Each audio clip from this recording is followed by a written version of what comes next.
এখন ইন্তেকালের সময় হয়ে গেছে, উনি আপনার মুরিদ আছেন, আপনি ইজাজত দেন। ওরা বলতেছে সুবহানাল্লাহ, সামনে শ্রোতারা, আপনারা কি বলবেন? জোরে বলেন কি? লা হাওলা ওয়ালা কুওয়াতা ইল্লা বিল্লাহ। কতভাবে যে মানুষের ঈমান চুরি করা হচ্ছে। এই শুনেন, হক্কানি পীর যদি পান, যার কাছে গেলে কোরআন হাদিস শেখা যায়, সঠিক পথ পাওয়া যায়, সেখানে যাবেন ওই পীর সাহেবকে শিক্ষক হিসাবে গ্রহণ করার জন্য। কি হিসাবে?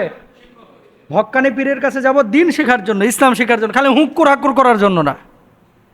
এই যে কথাটা বললো যে মালাকুল মাউত ওনার বাবা মানে পীর সাহেবের কাছ থেকে অনুমতি নিয়ে মুরিদের জান কবজ করতে হবে, এই কথাটা যে যিনি বলেছেন, তাহলে ওনার ওই বাবার মানে পীর সাহেবের যখন রুহটা কবজ করছে, অনুমতি কার কাছ থেকে নিছে?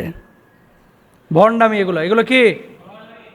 এদেশের মধ্যে মানুষের ধর্মীয় আবেগ বেশি, ধর্মীয় জ্ঞান কম, যে কারণে আমাদের এই বাংলাদেশে এবং পশ্চিম বাংলায়, ভারতের কিছু অঞ্চলে নানানভাবে সাধারণ মানুষকে বুঝাইয়া নিজেদের পাল্লা ভারী করে মানুষের ঈমান চুরি করে। শুনেন, ইহুদি, খ্রিস্টান, হিন্দু এরা ইসলামের জন্য ততটা ক্ষতিকর না এদেশের কিছু মোল্লা মুন্সি এবং পীর সাহেবরা যতটা ক্ষতিকর। হিন্দু সেই ইসলামের ক্ষতি কি করবে? সে ইসলামে ঢুকতে পারে না, বরঞ্চ তার ধর্ম সে প্রচার করে। ওরা ইসলামের জন্য অতটা ক্ষতি করে না। কিন্তু আমাদের দেশের পথভ্রষ্ট আলেম এবং পথভ্রষ্ট কিছু পীর, যারা মানুষের ঈমানটাকে ইসলামের খোলসের ফ্রেমের মধ্যে থেকে ঈমানটাকে চুরি করে নষ্ট করে। আল্লাহ এদেরকে হেদায়েত দান করুক, আমিন বলেন। এবার আসেন দলিলে। আল্লাহ তাআলা কি বলছেন? আইনা মা তাকুনু ইউদরিকুমুল মাউত ওয়ালাউ কুনতুম ফি বুরুজিম মুশাইয়াদা। মৃত্যু যখন আসবে, তুমি সুউচ্চ পাহাড়ে থাকো, মাটির গর্তে থাকো, ইন্টেনসিভ কেয়ার ইউনিটের মধ্যে থাকো, মালাকুল মাউত তোমারে পাকড়াও করবে। কুল্লু নাফসিং যায়িকাতুল মাউত, প্রত্যেকটা প্রাণীকেই মৃত্যুর স্বাদ আস্বাদন করতে হবে। ওয়া ইন্নামা তুওয়াফাউনা উজুরাকুম ইয়াউমাল কিয়ামাহ, কিয়ামতের ময়দানে কি করা হবে? প্রতিদান দেওয়া হবে। দেখেন, অন্য আয়াতে আল্লাহ তাআলা বলছেন, হাত্তা ইদা জাহাদাহুমুল মাউত ক্বালা রাব্বিরজিউন লাআল্লি আমালু সালিহান ফিমা তারাকতু কাল্লা ইন্নাহা কালিমাতুন হুয়া কাইলুহা। মালাকুল মাউত যখন আসবে মানুষের কাছে, মানুষ বারবার আকুতি করবে, ও মালাকুল মাউত, আমাকে একটু সুযোগ দাও, আমাকে 2টা দিন সময় দাও, আমি একটু সাদাকা করে আসি, আমি একটু সৎ কাজ করে আসি। ওয়ালা ইউআখিরুল্লাহু নাফসান ইযা জাআ আজালুহা, আল্লাহ নিজে কোরআনে বলতেছে, মৃত্যু যখন চলে আসবে তাকে এক মুহূর্ত সুযোগ দেওয়া হবে না। আর বদমাশ এখানে বলতেছে আর বাবার কাছ থেকে পারমিশন নিয়ে আসতে হবে। নাউজুবিল্লাহ, জোরে বলেন না। এগুলো ঈমান চোর। কোরআন যেটা বলেছে সেটা মানবেন না, এই বাবা যেটা বলেছে সেটা মানবেন। কোরআন যেটা বলেছে সেটা মানতে হবে। এবার আসেন, কিছু কিছু মানুষ বলে যে পীর সাহেবের যদি মুরিদ হন তাহলে বাবাই আপনারা টান দিয়ে কিয়ামতের ময়দানে নিয়ে যাবে।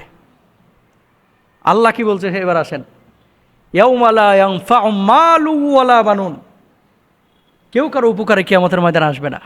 এরপর আল্লাহ বলছে কি, ইয়াউমা ইয়াফিরুল মারউ মিন আখিহি ওয়া উম্মিহি ওয়া আবি ওয়া সাহিবাতিহি ওয়া বানি লিকুল্লি ইমরিইম মিনহুম ইয়াউমাইদিন শাআনু ইগনি। বাপ সন্তানের থেকে পালাবে, মা সন্তানের থেকে পালাবে, সন্তান মায়ের থেকে বাপের থেকে পালাবে, ভাই ভাইয়ের থেকে পালাবে। যেই মা জন্ম দিয়েছে সন্তানের জন্য, এই মা ফাঁসির কাষ্ঠেও যাইতে রাজি আছে, এই মা কিয়ামতের ময়দানে সন্তানকে চিনবে না। আর বাবাই বলে হ্যাঁ রে জান্নাতে নিয়ে আসবে, বাবাই তো থাকবে সেদিন দৌড়ের উপরে। আমাদের আয়েশা সিদ্দিকা রাদিয়াল্লাহু তাআলা আনহা বর্ষা নবীজিকে বলছি, ইয়া রাসূলুল্লাহ, আমি আপনার কে? কয়, তুমি আমার স্ত্রী, কিয়ামতের ময়দানে আমি কি কোনো ফ্যাসিলিটি পাবো না? কিসের ফ্যাসিলিটি? আপনার স্ত্রী হিসেবে আমি জান্নাতে বিনা হিসেবে যাব না?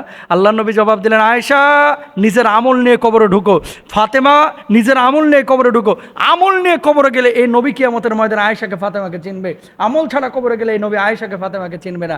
আর আমার বাবারা দাদারা আছে মাশাআল্লাহ, অটো গিয়ারে জান্নাতে যাইতে চায়, নিজে আমল করবে না, নিজে নামাজ পড়বে না, মুরিদ তো আছে অমুক বাবার, বাবাই টান দিয়ে নিয়ে যাবে। তোর বাবা যদি দৌড়ের উপরে থাকে তোর অবস্থাটা হবে কি? আল্লাহ হেদায়েত দান করুক, আল্লাহ বুঝ দান করুক। আমি কোনো পীরের বিপক্ষে কথা বলতেছি না, হক্কানি পীরদের কাছে যাবেন দিন শেখার জন্য। কিন্তু যারা এমন কথা বলে যে বাবা তোর নামাজ রোজা এটার দায়িত্ব আমি নিলাম, এরকম কথা যদি বলে তাহলে জুতাটা খুলে আগে ওর মুখের দিকে ছুঁড়ে মারবেন। কারণ কি? এগুলো ঈমান চোর। এগুলো কি চোর? জোরে বলেন, কি চোর? ঈমান চোর। হক্কানি পীরদের পক্ষে থাকবেন, কিন্তু ভণ্ড এ সমস্ত মানুষ যারা ঈমান চুরি করে এদের থেকে দূরে থাকবেন। আল্লাহ এদেরকে হেদায়েত দান করুক।